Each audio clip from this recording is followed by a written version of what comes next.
I get a lot of questions on, well, what do you think happened to all of the millions of people for the last 400 years that said the name Jesus and died loving that name and knew the word?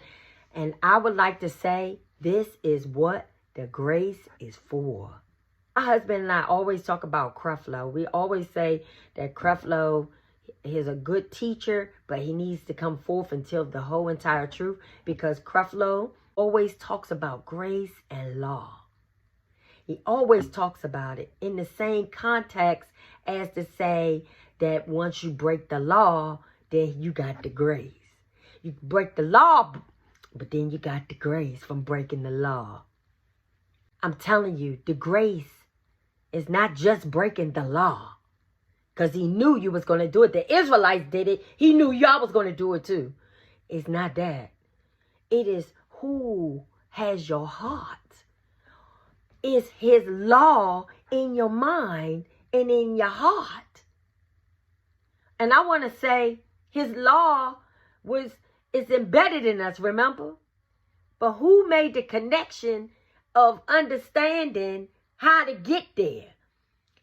Through all the pain and suffering that Afro-Americans have had, have we ever made the connection that that's the way that we get to the Heavenly Father? We still haven't made that connection.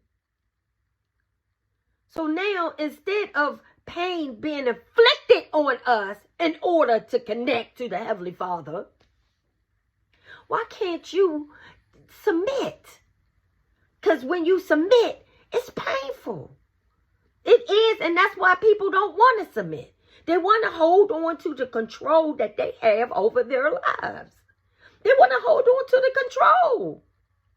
But in fact, you need to submit and let it go.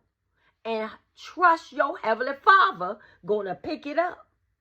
Trust the Messiah, that light lives in you, and he's going to shine when you give up.